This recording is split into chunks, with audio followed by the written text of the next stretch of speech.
Assalamualaikum warahmatullahi wabarakatuh. Halo semuanya, kembali lagi di Sofan Official. Pada video kali ini kita akan membahas tentang bagaimana tips mendisplay atau menata barang yang benar. Nah, teman-teman pasti pernah lihat displayan di minimarket, entah di Alfamart atau Indomaret ataupun Alfamidi. Itu kenapa displayan mereka itu rapi. Nah, di sini kita akan membahas tentang tips-tipsnya. Apa saja tips-tipsnya? Yuk kita simak videonya.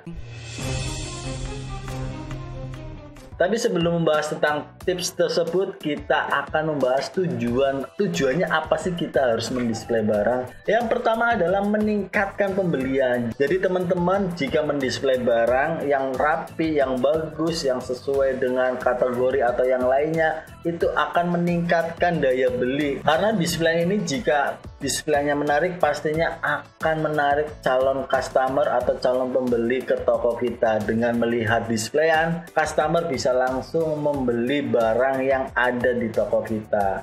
Nah, jadi itu tujuan yang pertama adalah untuk meningkatkan pembelian. Jadi teman-teman jangan asal dalam mendisplay barang. Tujuan yang kedua pastinya adalah meningkatkan keuntungan. Jadi di saat teman-teman mendisplay dengan baik, yang sesuai, pastinya akan mendatangkan calon pembeli dan pastinya akan mendapatkan keuntungan. Nah, itulah beberapa tujuan dari kenapa kita harus mendisplay barang yang benar. Nah, di sini saya akan memberikan tips bagaimana cara mendisplay barang yang benar. Yang pertama adalah pastikan teman-teman mendisplay sesuai dengan kategorinya. Contohnya adalah kategori minuman, kategori sabun, kategori instan. Nah, di sini teman-teman harus mengkategorikan area display untuk barang-barang tersebut. Jadi jangan dicampur aduk. Kita kasih contoh susu Hilo. Nah, jadi di sini kategori yang pertama adalah susu dewasa. Jadi Hilo ini pastinya untuk orang-orang dewasa. Kategori kedua yaitu adalah susu bubuk. Jadi di sini saya bahasakan yaitu departemen dan subdepartemen. Jadi departemennya Hilo adalah susu dewasa. Dari departemen tersebut kita pecah lagi yaitu ada lagi susu bubuk. Nah, kenapa ada susu bubuk? Ya karena ada lagi jika dikelompokkan lagi ada susu cair juga, ada susu olahan. Nah, di situ kita bagi menurut departemen dan subdepartemen agar lebih mudah untuk mendisplaynya. Nah, yang selanjutnya saya kasih contoh lagi yaitu untuk produk Pond's ya. Teman-teman pasti tahu Pond's itu adalah sabun cuci muka ya. Nah, di sini kategori yang pertama atau departemennya adalah personal care atau perawatan diri. Dari departemen tersebut kita masukkan ke subdepartemennya yaitu face care ya. Jadi untuk Pond's sendiri adalah untuk khusus sabun perawatan muka atau wajah. Jadi di sini untuk kategori yang pertama atau departemennya adalah personal care atau perawatan diri. Nah, untuk subdepartemennya atau kategori kedua adalah face care atau perawatan wajah. Nah, di situ teman-teman bisa lebih mudah dalam mendisplaynya. Jadi tidak dicampur dengan perawatan wajah sama dengan perawatan mungkin gigi atau perawatan badan atau yang lainnya. Jadi untuk face care display sama dengan yang face care juga. Nah, itu untuk pengkategorian. Kalau teman-teman tidak jelas atau tidak paham, teman-teman bisa komen di bawah dan bisa ditanyakan. Nah, tips yang selanjutnya adalah planogram. Nah, teman-teman, kalian jika ke Alfamart atau Indomaret ataupun Alfamidi, itu pastinya displayan mereka bagus dan pastinya rapi.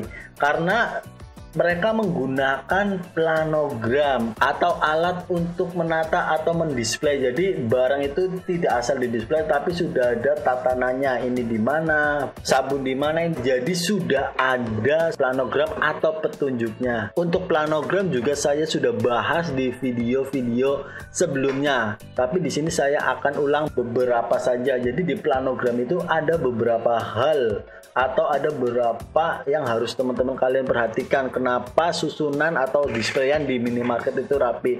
Karena isi planogram antara lain yang pertama adalah nomor rak ya. Jadi di nomor rak itu semua rak yang ada di minimarket itu sudah ada raknya. Mungkin dari rak 1 sampai ada berapa rak di minimarket tersebut itu sudah ada rak-raknya. Jadi raknya tersebut sudah dinomori. Nah, terus apa lagi sih yang ada di planogram tersebut? Yang di planogram itu antara lain ada yang namanya kiri kanan. Nah, maksudnya apa? Jadi di planogram tersebut untuk barang contohnya Oreo itu sudah ada ketentuannya. Jadi itu untuk barang Oreo tersebut kanan kirinya sudah ada contohnya satu, ya hanya satu, tidak boleh dua, jadi cuma satu. Nah, jikapun barang yang sebelahnya kosong bisa diganti barang tersebut. Tapi tetap di saat barang tersebut datang, Oreo dimundurkan kembali atau diisi sesuai dengan planogram tersebut. Jadi tidak sembarangan untuk mendisplaynya. Yang selanjutnya ada lagi yang namanya depan belakang. Jadi teman-teman, di saat mendisplay barang itu tidak asal tumpuk berapa ya, tapi itu ada aturannya. Jadi depan belakangnya ada 5 itu contoh. Ya hanya 5 aja, jangan kasih 6 ataupun lebih karena itu akan merusak barang tersebut atau merusak item dari barang tersebut. Jadi teman-teman tidak boleh mendisplay barang yang tidak sesuai dengan planogram karena bisa berdampak pada kerusakan pada barang tersebut. Selanjutnya ada yang namanya atas bawah. Jadi teman-teman kalau mendisplay barang biasanya ada berapa tumpuk ya, contohnya gitu. Nah, itu di situ juga diatur. Jadi untuk contohnya ada mie instan nih. Itu contohnya itu atas bawahnya berapa? Kalau 2 ya tumpuk 2, kalau 1 ya hanya 1 aja. Kalau 3 ya tumpuk 3. Nah, di situ sudah diatur yang namanya atas bawah tersebut. Jadi, displayan dari toko atau minimarket tersebut sangat rapi.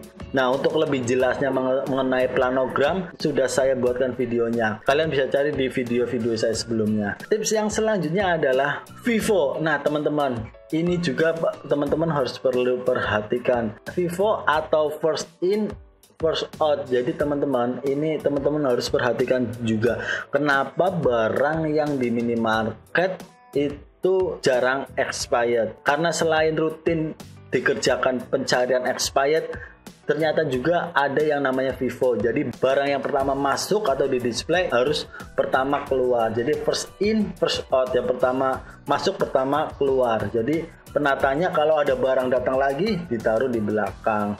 Nah, itu adalah namanya first in first out. Jadi itu adalah metode display yang harus teman-teman ketahui. Tips yang selanjutnya adalah kasih harga. Nah, ini adalah sangat penting. Kenapa harus dikasih harga?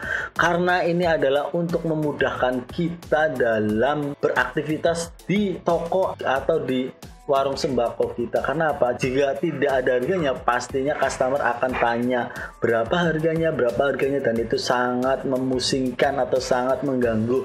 Makanya itu pastikan setiap barang itu harus ada harganya. Dan pastinya harganya juga diupdate. Karena jika tidak diupdate biasanya akan selisih harga. Tips yang terakhir adalah sisa stok harus rapi. Nah, teman-teman, di sini seringnya kita mendisplay tapi lupa sering merapikan sisa stok. Makanya di minimarket ada yang namanya gudang. Nah, di gudang tersebut untuk menyimpan sisa-sisa display yang ada di rak minimarket tersebut.